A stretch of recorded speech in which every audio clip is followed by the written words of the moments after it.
Hey, this is day 27, and the news is that tomorrow is my last day at Unilever.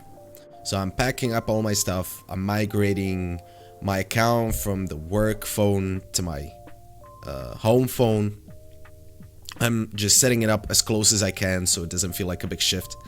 And I would usually hate this, but the fact that I'm doing it for like the 7th time, I don't care too much anymore. So I've got that done. I had some final interviews. Tomorrow I'll be handing in all that stuff. I also got the paper that I haven't committed any crimes, so I can hand that in. That reminds me that I have to schedule it on Friday.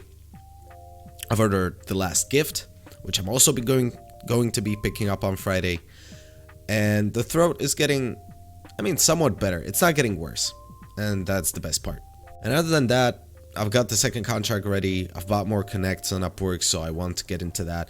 But I don't think I'll be doing any extra work from now until I come back from Slovakia, because it seems like we're gonna have enough work as it is, just moving, packing all our stuff, changing places, setting the PC up, and then going on holiday. So I think for now I'm not going to apply for any more work on Upwork or anywhere else. If I get lucky, I'll have enough time to set all the demos up and record them anew with the better quality. Yeah, so I'm getting a little anxious about moving, but I can't say that it's really that serious. I think that it's just the bare minimum that's acceptable, and if I didn't have that, that would actually seem stranger. So of course, I'm kind of looking forward to moving out already.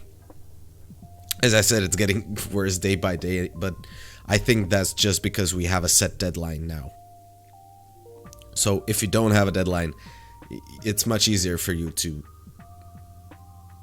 If you don't have a deadline, it's much easier for you to handle a lot more shit than once you know that it will be over soon. That's when the patience starts to run out, ironically enough, right? I'm thinking about what else is new, but I don't think there's too much. So instead, I wanted to point out something today, just a quick thought that occurred to me randomly this morning while I was reading a book and just looking outside the window, and that is, let's say I see the color red as you would imagine red. And I see the color, and I know that its name is red, and someone else looks at the same thing, and they will also see red. But let's say that someone has a special, something extra going on in their brain, and they see the color red, how you would name that color blue. But they see that color everywhere that you see red, and they have learned to name it red. So in a way, there is no chance for us to know that the color they see is different from the color we see, because we see it on all the same places as they do, and we call it the same name that they do. And there's really no way of looking at what color their brain receptor is getting. So the world in their eyes may look like an alien world to us, but since they have grown up with it and they got used to it, and they know all the same names that we do, the fact that they see it differently is completely hidden. And it's only when these things start peeking out, like when somebody sees blue and purple as one color, that's when people start to freak out. But I think it's entirely possible that we are seeing completely differently, and it's just the fact that we are naming it the same is what makes it normal. And I haven't thought much about the implications, but I think the obvious one is that this could apply to a lot more than just seeing color. So because you are raised different, either you have something in your brain just born differently, or you were raised differently, you could see what is described as the same thing very differently and think it's normal. So for example, having an abusive relationship, or not having a good time with your parents, or just these very strange dynamics, since you don't have anything to compare it to, that's when it seems normal. And only once you're able to compare with someone outside of, let's say, your circle of outside, whatever it is, only then do you see how starkly different it can be. So for example, if you compare it to another culture that never had anything like movies, that's an example I read from a book that I think is a good example. Let's say that someone brought someone from the Amazon into a city, I think, or from a very remote tribe. They brought him to a city, and the person saw a TV, and they saw several scenes that were cut.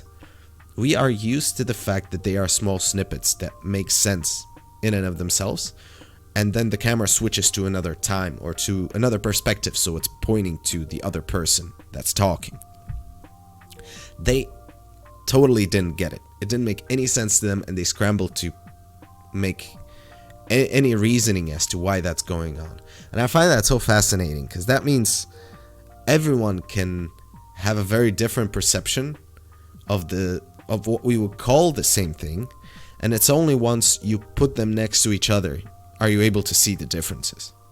So I think that is a good place to invite empathy into. Just because someone is talking about the same thing doesn't mean that they are thinking about the same thing, because their upbringing, the way they were born, or just all the context they had so far is very much different from what you would have. And so it's always worth it to give them the benefit of the doubt that, hey, maybe they are talking about the same thing but are thinking about it something completely different. So they're using the words, but they don't use the same meaning of those words, if you know what I mean.